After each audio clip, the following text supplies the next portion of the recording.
DFS, and it is about 10 a.m. Central Time. So I am going to go through a very, very early look at tonight's NHL DFS slate.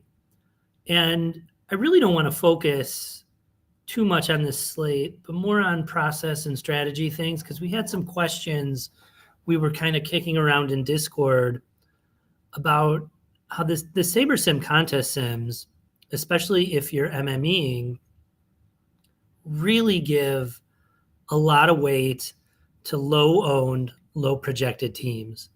And so, someone said, what is up with this? I'm getting 60% of my portfolio on San Jose last night. Like, I don't want that. What could you do? And of course, we know you could cap the exposure after you build, and you'll get less San Jose, and you'll get other teams. But what if you want to do it differently? We thought, maybe you're getting to them naturally because that's what's SaberSim built in your pool. I think what you could do, especially with contest sims out, is not mess with the projections, not mess with the ownership, but just build less of the stacks you don't want. So what I was thinking of doing is building now a set of 5,000 lineups and running it against the field for the quarter jukebox and seeing what happens. And then, so I got to make 2 changes. And then, we'll see with SaberScore who we get. And we'll see with the Sims who we get to.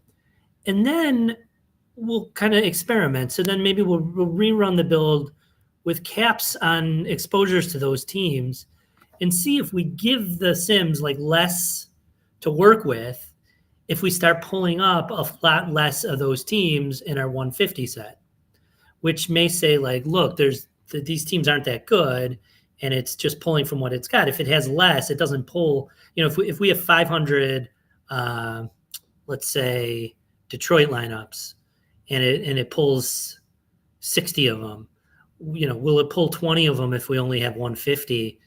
And I don't know, what does that say to us? Well, one way it's a way to get less exposure to Detroit by just giving it less of those low-owned, super low-owned combinations it loves, and make it force in some good ROI, well-built lineups of the other teams on the slate, hopefully the higher teams. So let's go ahead and run the build. I've got the sim queued up already. This should be a lot quicker than normally when I build for my single entry because I constrain it quite a bit. I imagine on our second pass, when we do the experiment, that the build will go a little bit slower because we're going to constrain what stacks it can make. But here it's 10, 20 seconds to get 5,000 lineups. It's great.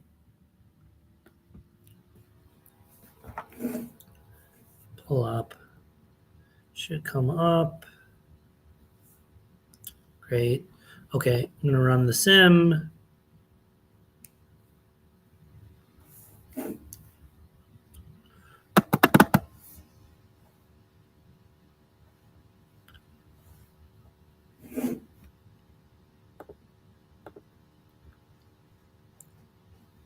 All right, so let's just look at SaberScore, who we get to. A lot of the onslaughts just sorting by the SaberScore metric. Actually, I think this, yeah, right. We want to sort by SaberScore first, just to see how that's looking. Talked about this in Discord too,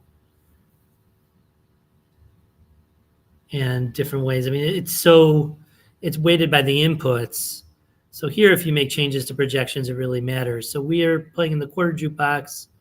It's a large slate. That's 1,000 to 10K participants. So we'll sort it that way. A lot of Washington, a lot of Utah. So with Sabres, then you get some Pittsburgh. St. Louis has a pretty high total. Vegas has a high total. The highest, I think. Yeah, the highest. So you get a pretty diverse range. What do you get? I mean, you get some Washington onslaughts, Utah. You get some of the Pittsburgh onslaughts, maybe because of the pricing. Then the four-man's more of that Washington. So your main stack is Washington with some Utah and a little Pittsburgh. on Saber score. And it makes sense. I mean, if we look, I don't know if you guys ever do this, but you can kind of look at what the equation is for Saber score. And, projection and ownership are close. So you have 0.3. I don't know exactly how to tell, the weights. 0.3, it's weighted, times the average projection. And 0.7 for the 95th percentile. So really it's the strongest part of the equation is weighting that metric for 95th percentile outcomes in the Sims. And then you subtract by ownership by a healthy chunk. So if you haven't looked at those, it's worth looking when you play sports regularly to get an idea for how Saber score is calculated and how, then you can see like, well, why does it change so much when I put in Goldie's projections or Sheets projections? And well, because you're getting, you probably aren't changing the 95th percentile outcome much, right? That's in the play-by-play Sims. And that should be about the same.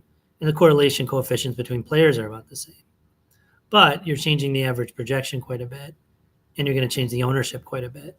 So it's going to really change around that score and create some uniqueness and really make you unique from other Saber Sim users.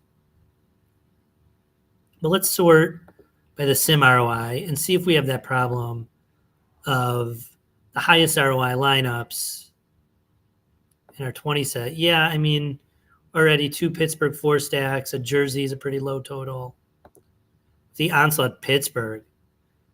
So yeah, this is like the San Jose thing from yesterday. It says just jam Pittsburgh. Winnipeg Onslaught. It's like a low total. Winnipeg is nice for NHL DFS just because they score so much from their top line, and their top line is fully correlated on the power play.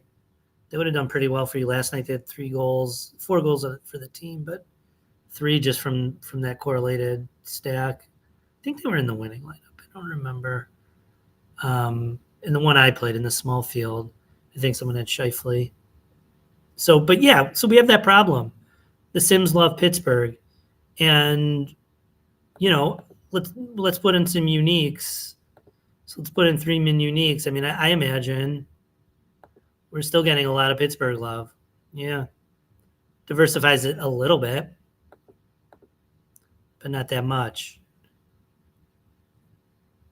1-3-2 could be a Pittsburgh. So, one way to get less Pittsburgh, you could diversify and you could say, okay, well, no, cap my Pittsburgh exposure at 10%, something like that. And then it'll shuffle everything around. But then it starts to go deeper and deeper into here, and you get to lower ROIs. I mean, what if you just built more of the stacks you like, and you said, what are the highest ROI lineups of those stacks? I mean, these will be the highest ROI lineups that came in your 5,000 set, but you don't have as many of them for the Sims to choose from. So what if we did it a different way? We kind of talked about this in Discord. What if we capped exposures prior to our build? So what if we went, okay, so team stacks, I cap Pittsburgh at 10. Let's see what our pool looks like. Pittsburgh's 16% of the pool. I mean, what if we say, just make the whole pool smaller? Just make 4% of the pool Pittsburgh. And, see what it has to choose from, see how it goes. And we could cap everyone. Let's cap everyone at look at all this Washington you get. I mean, you wonder why you get so much Washington. Well, a quarter of your pool is Washington. What if we cap everyone else?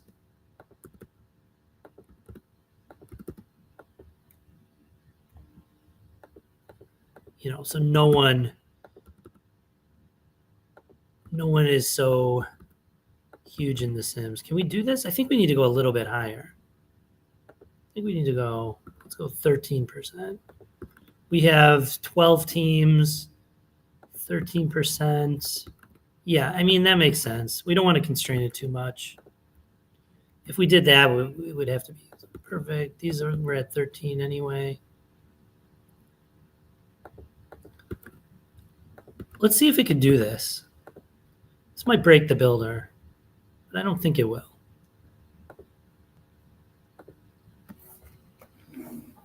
I imagine it goes slower because we put tons of constraints on it, which is okay. That's what we want. Oh.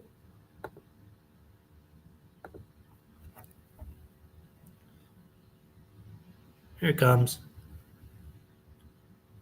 And again, we'll run it for the quarter jukebox. I mean, this will depend on tournament size and those things as well. In the smaller field, you probably get it jamming Pittsburgh less. But let's see. I mean, now we said build is at most 4% Pittsburgh. So what's 4% of 5,000 is 1% is 50. So it's about, we're only going to have about 200 Pittsburgh stacks.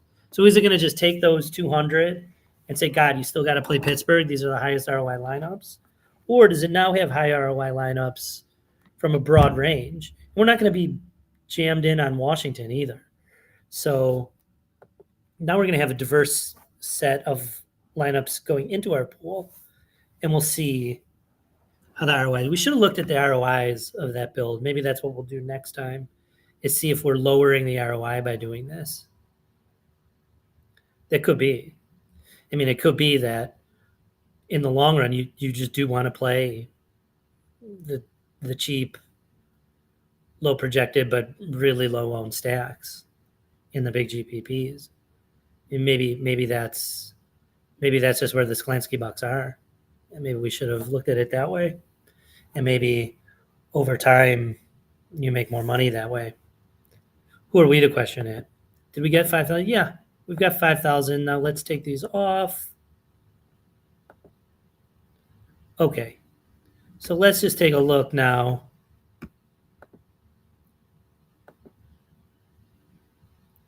Yeah, run the sims. Okay, so let's run the simulation.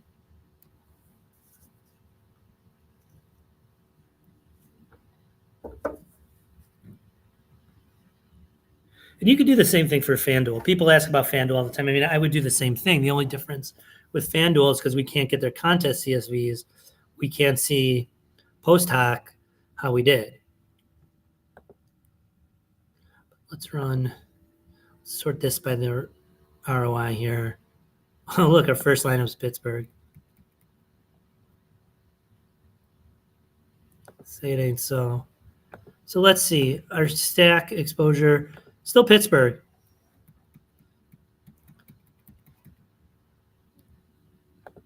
Pittsburgh.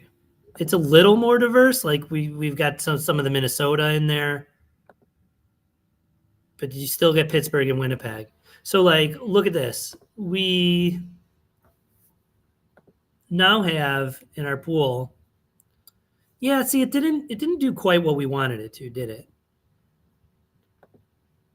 It didn't do. Let's see again. Let's change something here. Let's try this one more time.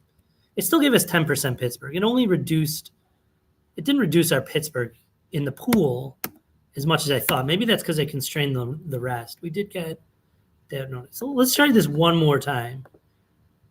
But I think this answers our questions, and it in some regard, I think it refutes what I was initially thinking, right? I mean, I thought if we just had more high ROI lineups of the other stacks to choose from and just less Pittsburgh to choose from, it would have less representation in our top 20 lineups. Now, we had less here. We didn't have that much less. We still had 500 Pittsburgh lineups. I think we had like 650 in the first one. So let's do a better job of limiting our Pittsburgh to like 200 Pittsburgh lineups. And then let's see if it still finds high ROI Pittsburgh lineups, or if it doesn't find higher ROI lineups than the other ones we built. So let's look at our exposure here. Okay, now, I mean, we only have 210 Pittsburgh lineups. When we run the sim, I mean, is it going to still, out of those 210, are they still going to be the top 20 highest ROI? That would refute our point, right? That would say, hey, it is what it is. There's just certain teams that stand out, and their ROI just looks good enough, no matter how you build them, that sometimes in the long run, they're the team to play. Didn't happen. We got way more Winnipeg. It makes sense. But much more diverse. I mean, we're 75% Pittsburgh. We're a little more diverse here. Now you've got the Utahs and Washingtons in your top ROI. So, now let's see, Pittsburgh's still constrained though to 4%. Okay, let's see. Let's take that off and see what happens here. Okay. So now you have Pittsburgh in half your lineups, Winnipeg in half your lineups, and then you get some of the other stacks, especially some of the higher owned. So you get some of the higher owned but high projected Vegas, the Utahs, the Washingtons. So you still have a portfolio, if you constrain what it could do in Pittsburgh, that has those high leverage plays, but it's going to sprinkle in some of the other stuff. Some of the high leverage Detroit, a little Anaheim. Let's see. You do get a Washington onslaught with their 3.7 total. You do get a Utah onslaught. You still get to that Pittsburgh. You've got some Jersey, some Minnesota. So, one thing it did, it didn't change the fact that the Sims love the leverage, nor did it change the fact that it loves the leverage on Pittsburgh.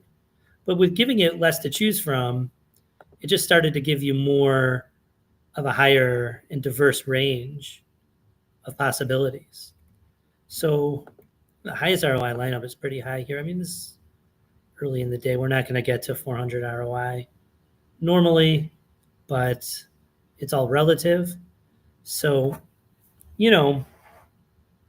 one thing we'll do next time is look at what the ROIs were pre-built. I mean, if we go down to our 20th lineup, how much difference in ROI is it?